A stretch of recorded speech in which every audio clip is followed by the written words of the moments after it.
तो चलिए हम लोग फाइनली क्लास 10th का प्रकाश का परिवर्तन जो सब्जेक्ट है आपका साइंस, उससे आज हम लोग ऑब्जेक्टिव क्वेश्चन को लेंगे। ठीक है ना, वो फिजिक्स का है आपका। और जब हम क्या करेंगे, यहाँ पे देखिए पीडीएफ के द्वारा है, यहाँ पे आंसर नहीं दिया हुआ है, आपका पीडीएफ है। पीडीएफ के द्वारा 20-20 क्वेश्चन को हम लोग सॉल्व कराएंगे। ठीक है, यहाँ पे भी आप लोग देख लीजिए 11-12 ऐसे करके हम लोग क्वेश्चनों को कराएंगे 20। इसमें आंसर नहीं है, खुद से मारना है जिसको भी ये ज़रूरत होगा, क्योंकि जितने आप गाइड खरीदते हो या पीडीएफ देखते हैं वहाँ पे आपको जो मिलेगा आंसर के साथ मिलेगा। आप वहाँ पे देख लेते हैं आंसर को, आप नहीं कर पाएंगे, टिक नहीं मार पाएंगे। यहाँ पे आपको केवल टिक मारना है और इसके बाद आप आंसर मिला सकते हैं। ठीक है, अगर आंसर सेट नहीं मिलेगा तो हमसे आंसर शीट भी दे देंगे।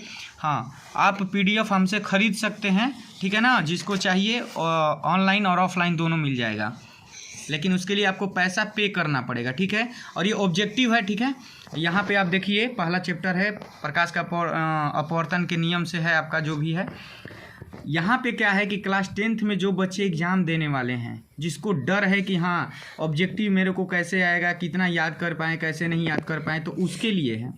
इसलिए आप लोग इसको एक एक मेरे वीडियो को देखिए। महासंग्राम स्टार्ट हो चुका है और हैंडसम मास्टर को आप लोग अभी तक सब्सक्राइब नहीं किए हैं, जो व्यक्ति अभी नए नए जुड़े हैं वो सब्सक्राइब कर लें, लाइक कर लें, और ताकि हम आप लोगों को 10th क्लास में फरवरी में मतलब 2024 आते आते आप लोगों को हम पूरा का पूरा एग्ज़ाम का तैयारी अच्छे से करा सकें। और हाँ, ये जो ऑब्जेक्टिव है रियल में आपको मिलेगा, ऑफलाइन भी मिलेगा और ऑनलाइन भी मिलेगा। ठीक है, ये पूरा का पूरा देखिए यहाँ पर आंसर नहीं है, आप इसको टिक लगा सकते हैं 4 ऑप्शन से। चलिए तो हम लोग शुरू करते हैं। यहाँ पे दिया है कि प्रकाश की किरण गमन करती है सीधी रेखा में, टेढ़ी रेखा में, किसी भी दिशा में, या इनमें से कोई नहीं। यहाँ पे एक बार और ऑप्शन पढ़ रहे हैं हम लोग क्वेश्चन को कि प्रकाश की किरण गमन करती है, यानी किस में करती है, कि सीधी रेखा में करती है गमन, की टेढ़ी रेखा में, कि किसी भी दिशा में, या इनमें से कोई नहीं।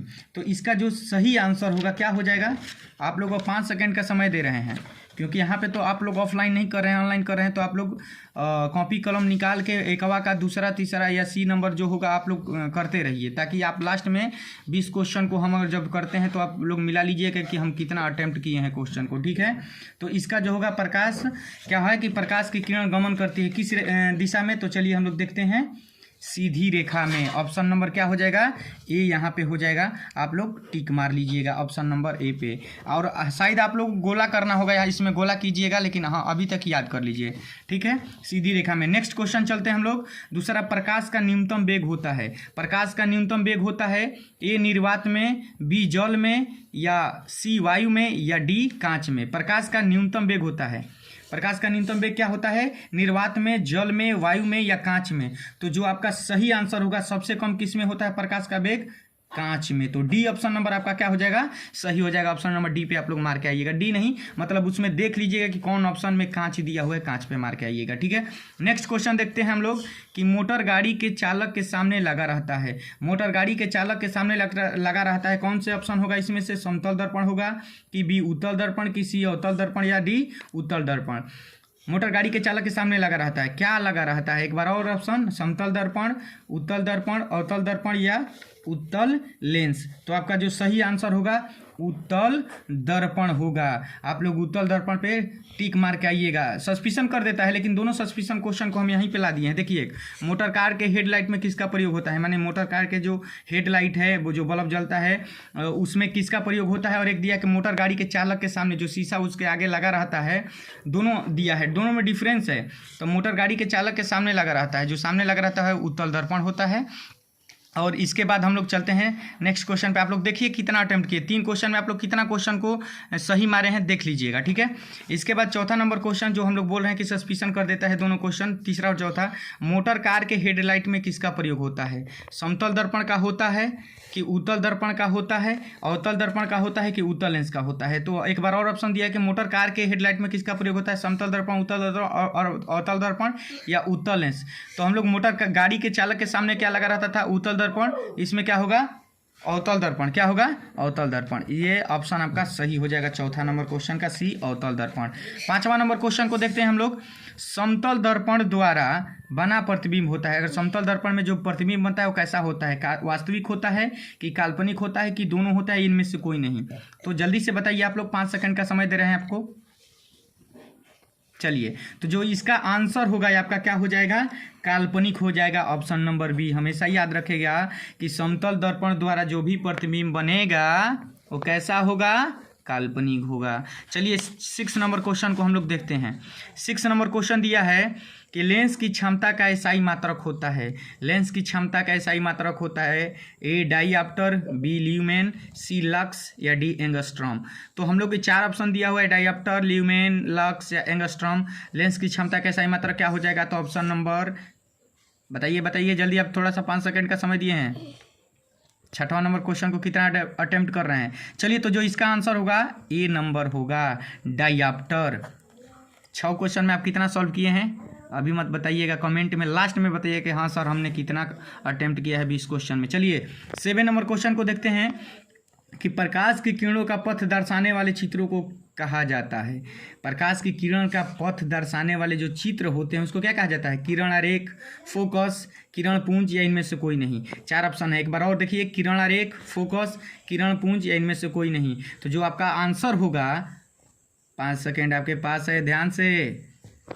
चलिए, तो इसका जो आंसर होगा किरण आरेख, ऑप्शन नंबर ए हो जाएगा। किरण आरेख चित्र के द्वारा हम लोग दर्शाते हैं। अगर बात करें किरण पुंज, तो किरणों का समूह को हम लोग किरण पुंज कहते हैं। नेक्स्ट क्वेश्चन, 8वां नंबर क्वेश्चन दिया है कि 2D क्षमता वाले लेंस का फोकसांतर होता है। भैया फॉर्मूला पे इसको बैठाना है।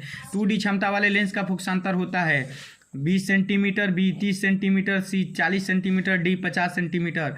जो न्यूमेरिकल जानता होगा, ध्यान रखिए फिजिक्स का न्यूमेरिकल जो जानता होगा वो बना सकता है। यहाँ पे हम सॉल्व नहीं करेंगे, ज़्यादा समय लग जाएगा, इसलिए इसका जो आंसर होगा, आंसर केवल बताएंगे। ऑप्शन नंबर डी होगा 50 सेंटीमीटर। ठीक है। नेक्स्ट क्वेश्चन 9 नंबर क्वेश्चन दिया कि किसी उत्तल लेंस का फोकसांतर 50 सेंटीमीटर है तो उसकी क्षमता होगी, यानी डी उसकी कितनी हो जाएगी। तो फिर वही बात आ गया कि ये भी न्यूमेरिकल क्वेश्चन है। किसी उत्तल लेंस का फोकसांतर 50 सेंटीमीटर है तो उसकी क्षमता होगी ए 5D, बी -5D, सी -2D और डी क्या हो जाएगा 2D। तो इसका जो सही आंसर होगा आपका क्या हो जाएगा? 5 सेकेंड आपके पास है, ध्यान से।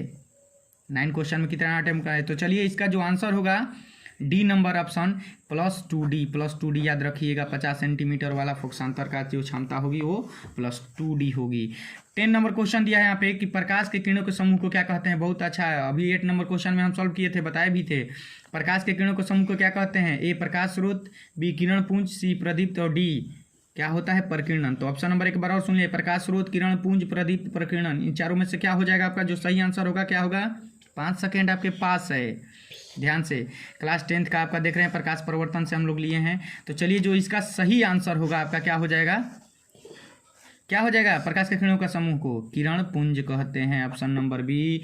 जहां किरण पुंज देखिए प्रकाश के किरणों के समूह को, वहां पे ऑप्शन मान लीजिए। चलिए 11 नंबर क्वेश्चन को हम लोग देखते हैं। यहाँ पे 11 नंबर क्वेश्चन दिया है कि उत्तल लेंस। अभी तक आपने 10 क्वेश्चन में कितना सॉल्व किए हैं कमेंट एक बार करके बता दीजिए मेरे को। कितना अटेम्प्ट किए हैं इस क्वेश्चन को? 10 में कितना? 10 में 10 किए हैं या 8 किए हैं, 7 किए हैं, कितना? चलिए 11 नंबर क्वेश्चन दिया है कि उत्तल लेंस की क्षमता होती है ऋणात्मक होती है कि धनात्मक होती है, कि ए और बी दोनों हो जाएगा, धनात्मक ऋणात्मक दोनों होगा, कि डी इनमें से कोई नहीं। उत्तल लेंस की क्षमता होती है तो उत्तल लेंस की हमेशा क्षमता होगी भैया जी, ऑप्शन नंबर बी धनात्मक। क्या होगी? धनात्मक। चलिए 12 नंबर क्वेश्चन को देखते हैं। अवतल लेंस की क्षमता होगी, अवतल लेंस की क्षमता होगी ऋणात्मक, धनात्मक, ए और बी दोनों इनमें से कोई नहीं। तो भैया उत्तल लेंस का हो गया था आपका धनात्मक, तो अवतल लेंस का क्या हो जाएगा? ऋणात्मक। ऑप्शन नंबर ए आपका जो सही आंसर होगा। ठीक है, अब मिलाते रहिए कितना अटेम्प्ट क्वेश्चन आप भी कर रहे हैं। उत्तल लेंस को क्या कहते हैं? 13 नंबर क्वेश्चन, उत्तल लेंस को क्या कहते हैं? अभिसारी लेंस, द्वि उत्तल लेंस, अपसारी लेंस, इनमें से कोई नहीं। तो उत्तल लेंस को हम लोग क्या कहते हैं? अभिसारी लेंस। उत्तल लेंस को क्या कहते हैं हम लोग? अभिसारी लेंस। जहां देखिए अभिसारी, उत्तल लेंस पे मार दीजिए, सेम टू सेम उसी के जस्ट अवतल लेंस को कहते हैं? दोनों साथ साथ में आ रहा है क्वेश्चन, ध्यान देखिए। उत्तल लेंस को अभिसारी लेंस कहते हैं, तो अवतल लेंस को क्या कहेंगे हम लोग? अभिसारी लेंस, अवतल लेंस या अपसारी लेंस, इनमें से कोई नहीं। तो क्या होगा 4 गो ऑप्शन में से? तो उत्तल लेंस को हम लोग अभिसारी लेंस, तो अवतल लेंस को क्या कहेंगे? अपसारी। यहाँ पे ऑप्शन नंबर सी आपका क्या हो जाएगा? सही हो जाएगा, अपसारी लेंस होगा। 15 नंबर क्वेश्चन दिया है कि निम्न में से कौन सा पदार्थ लेंस बनाने के लिए प्रयुक्त नहीं किया जा सकता है? लेंस माने जिसमें आर पार दिखाई दे भैया। लेंस बनाने में कौन से पदार्थ का प्रयोग नहीं हो सकता है? जल का, कि कांच का, कि प्लास्टिक का, कि मिट्टी का? तो भैया लेंस तो हम लोग पानी में थोड़ा थोड़ा दिखाई देता है, प्लास्टिक में भी दिखाई देता है, कांच में भी थोड़ा दिखाई देता है, लेकिन मिट्टी में क्या हम देख पाते हैं? तो आपका जो ऑप्शन नंबर क्या हो जाएगा? डी। मिट्टी में हम लोग मिट्टी से लेंस नहीं बना सकते हैं। चलिए नेक्स्ट क्वेश्चन, 16 नंबर क्वेश्चन है, यहाँ पे दिया हुआ है कि किस दर्पण से हमेशा वस्तु से छोटा प्रतिबिंब बनता है? सबसे छोटा, हमेशा वस्तु से छोटा ही बनेगा। किस दर्पण में? समतल में, कि उत्तल में, कि अवतल में, कि इनमें से कोई नहीं? क्या होगा बताइए जल्दी से, 5 सेकंड आपके साथ पास है। तो किसी दर्पण में हमेशा वस्तु से, जो वस्तु रखी है उससे छोटा उसका चित्र कब तक बनेगा? किस दर्पण में बनेगा? तो यहाँ पे उत्तल हो जाएगा आपका। उत्तल दर्पण में हमेशा छोटा प्रतिबिंब बनेगा। चलिए 17 नंबर क्वेश्चन है, किस दर्पण से वस्तु का बड़ा प्रतिबिंब बनता है? किस दर्पण से वस्तु का बड़ा प्रतिबिंब बनता है? तो समतल, अवतल या उत्तल, इनमें से कोई नहीं। सेम टू सेम क्वेश्चन दोनों साथ साथ में आ रहा है। देखिए यहाँ पे हमेशा वस्तु से छोटा, यहाँ पे वस्तु से हमेशा क्या होता है? बड़ा बनता है। तो किस दर्पण में? अवतल। उत्तल का अब सीधे अवतल उल्टा हो जाएगा। तो ऑप्शन नंबर बी, अवतल लेंस, अवतल दर्पण में आपका जो होता वस्तु से बड़ा प्रतिबिंब बनता है। चलिए 18 नंबर क्वेश्चन, प्रकाश के परावर्तन के कितने नियम है? भैया ये सबको तो याद है। प्रकाश के परावर्तन के कितने नियम हैं? 1, 3, 4, 2। कौन सा होगा इसमें से? सबको याद है, मेरे को पता है, ये सब अटेम्प्ट कर लेंगे। Option number D, 2। प्रकाश के परावर्तन के कितने नियम है? 2। 19 नंबर क्वेश्चन, जब प्रकाश की किरण हवा से कांच में प्रवेश करती है तो मुड़ जाती है। प्रकाश की किरण कहाँ पहुँच रही है?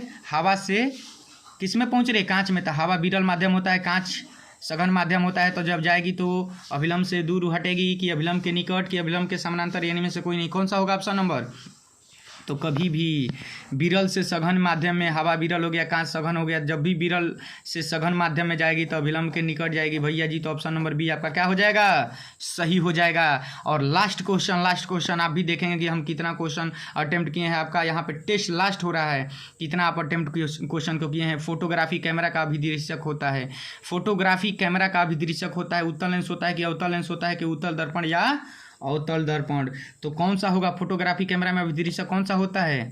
Option number A, last question, उत्तल लेंस। इसी तरीके के क्वेश्चन को पाने के लिए मेरे चैनल को सब्सक्राइब कर लीजिए। जितना ऑब्जेक्टिव है कोशिश पूरा करेंगे कि पूरा ऑब्जेक्टिव हम आप लोगों को दे दें। या एक बार और बता दें कि ये जो है PDF आपको मिल सकता है ऑनलाइन और ऑफलाइन, पर इसका परचेजिंग करना पड़ेगा, आपको पैसा देना पड़ेगा, ठीक है। और नहीं तो इसी तरीके से आप देखते रहिए मेरे वीडियो को, ऐसे एक एक करके आपको वीडियो का पूरा हम क्या बोला था ऑब्जेक्टिव का पूरा क्वेश्चन को सॉल्व कराएंगे, ठीक है। मिलते हैं नेक्स्ट वीडियो में, धन्यवाद।